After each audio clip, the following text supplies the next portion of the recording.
Hello, my friends. Welcome back to the show. Do you find yourself exhausted, depleted, cynical, detached, and less effective than you once were? If so, it's quite possible you may be experiencing burnout. Today we're going to discuss the signs and symptoms of burnout, along with some practical and spiritual strategies to deal with it. So grab a cup of coffee and a notebook, and let's dig in. Are you feeling exhausted, burned out, and unfulfilled in your leadership?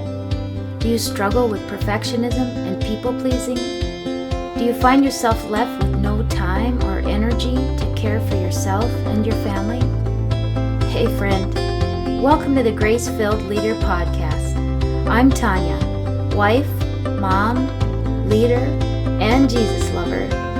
For years, I tried to find success and worthiness the world's way, only to feel overwhelmed, anxious, and unfulfilled. It wasn't until I surrendered my life and leadership that I truly found freedom. I discovered that we can be effective, purpose-driven leaders while living a life of peace and abundance. In this podcast, we're going to walk through practical solutions for doing life and leadership God's way. If you want to find fulfillment and lead with purpose, if you want to escape the chaos and find peace, if you want to find the freedom to live the life you were called to, this podcast is for you. Unbutton your blazers, sister friends. It's time to dig in.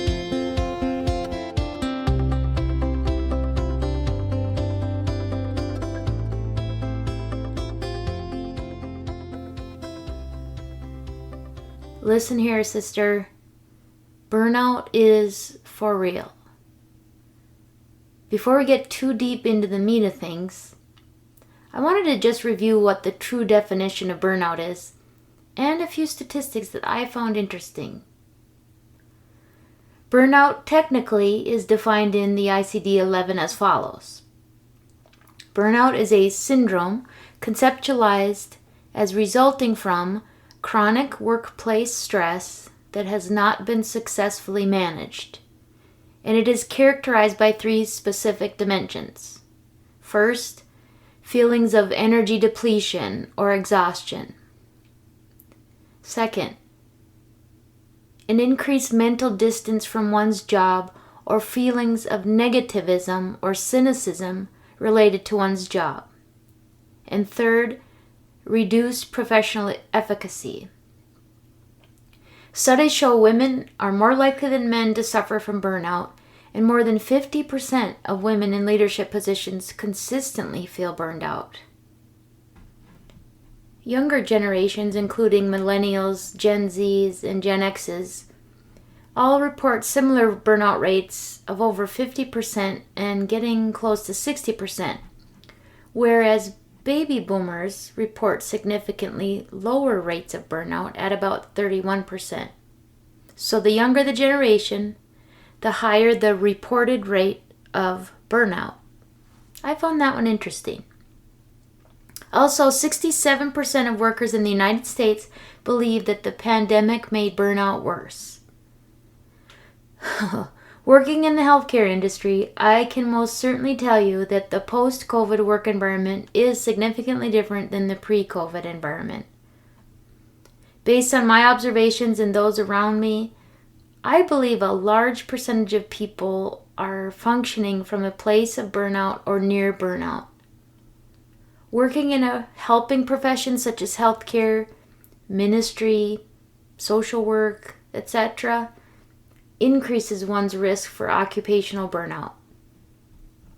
When you add the prolonged and unpredictable nature of the pandemic, I would venture to guess that rates of burnout are probably some of the highest we've ever seen. In people I never would have expected it from, people who have always been service-minded, I see signs of burnout. I observe more cynicism, negativity, and less enthusiasm and passion for serving. People seem to be in a self-protective mode, with less tolerance for discomfort, or any perception of added workload. They are tending to seek more life on the work-life balance scale.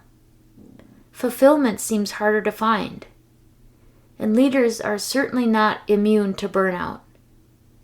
It's hard to admit, but I have experienced many of the signs and symptoms myself in the past couple of years, and I know that I'm not alone.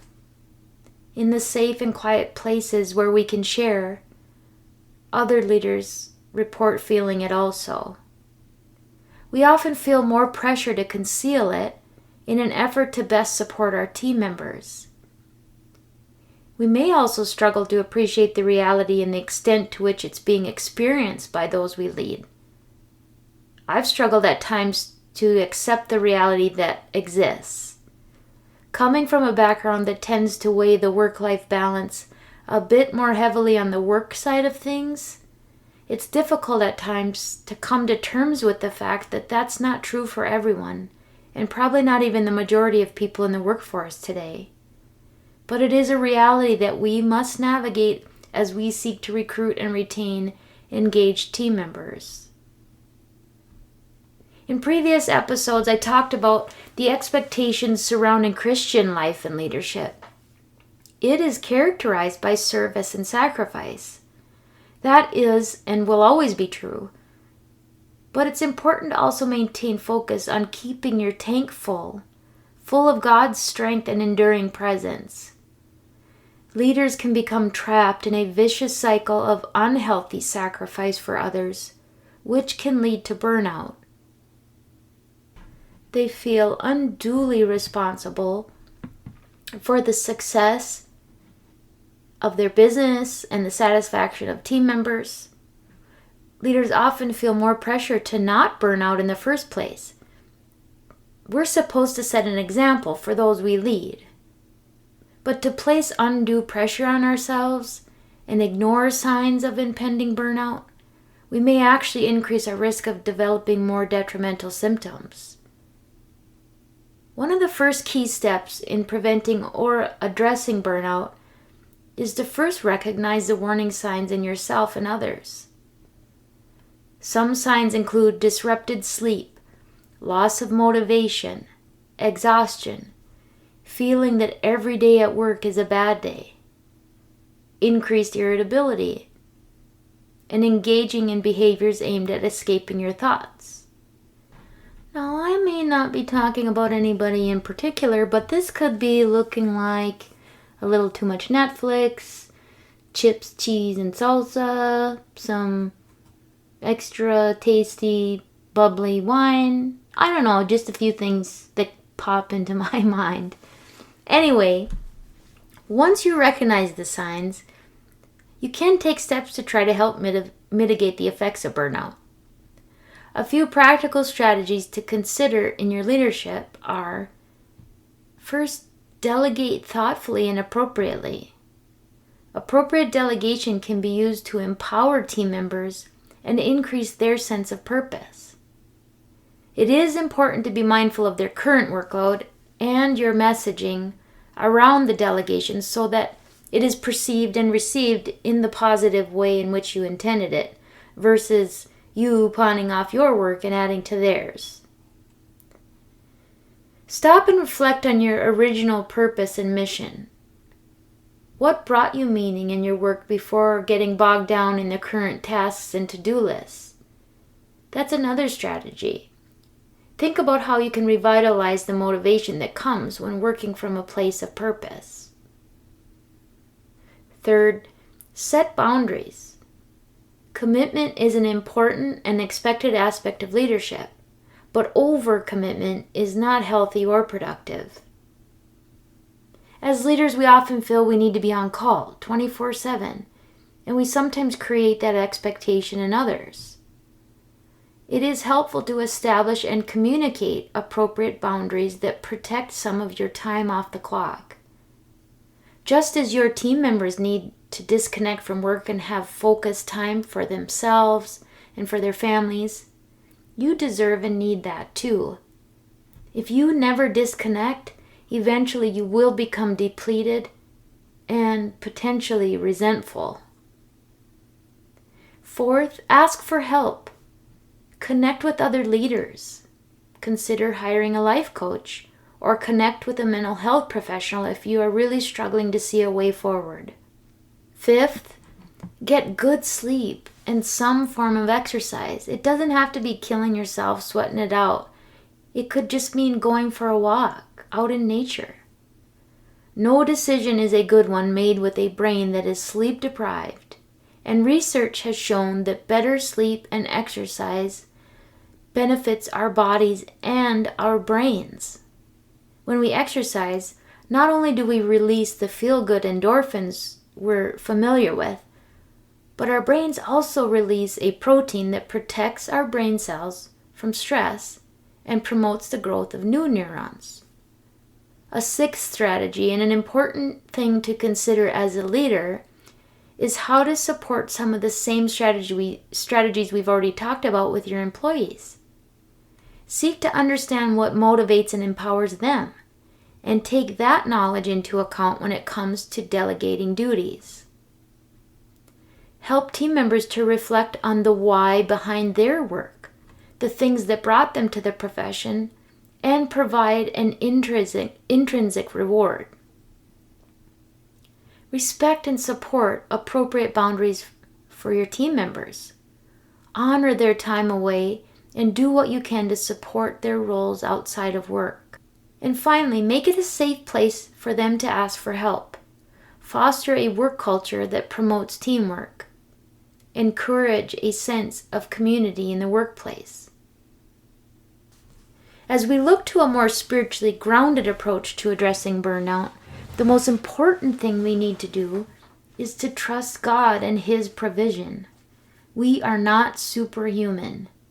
We cannot do everything without God. So why do we sometimes work as if we have to bear the burden all by ourselves? That certainly isn't what Jesus teaches us. In Matthew 11:28-30, He says, "Come to me, all who are weary and heavy laden, and I will give you rest. Take my yoke upon you and learn from me, for I am gentle and humble in heart, and you will find rest for your souls. For my yoke is easy, and my burden is light." Another strategy in preventing burnout is to maintain community, especially with friends who will give us perspective based in biblical truth and who will encourage us to continue on our faith walk. This is one that is particularly important for me to remember. My natural inclination in times of struggle is to isolate myself.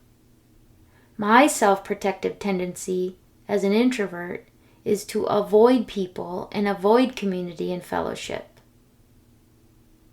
So this is a big one for me, and not a comfortable one when I'm struggling. It's also essential that we seek regular rest, not just sleep, but rest, and in particular, rest in the Lord. We need to disconnect from the things of this world and have quiet time spent in reflection, prayer, and God's Word. Immersing ourselves in the hope of His promises is key to enduring the struggles of the world and keeping our focus on Him. Jesus Himself took time for rest in solitude, and He encouraged rest with Him for His disciples. And finally, we must remain hopeful in the Lord and turn our focus to Him. The world is a difficult place, and we can get so bogged down in trying to fix problems, carry the burdens of others, and worrying about the future that we grow weary and forget about the hope we are promised.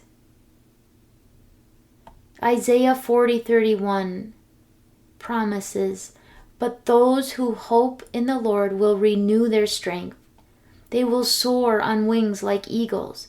They will run and not grow weary. They will walk and not be faint." Draw your hope and your strength from the Lord, my friends. And until next time, be grateful and grace-filled. I I pray this episode blessed you, spoke to you, or encouraged you in some way. If so, please share it with a friend and head on over to Apple Podcasts to leave me a review. That's the only way for me to know if you are enjoying the show. Nothing blesses me more than to hear from you. Also, come on over to our free community, the Grace-Filled Leader Facebook group. This is a great place for us to support one another on our faith and leadership journey. Now to Him who can do immeasurably more than we can ask or imagine, according to His power that is at work within us. Ephesians 3:20. Until next time, God bless you, friend.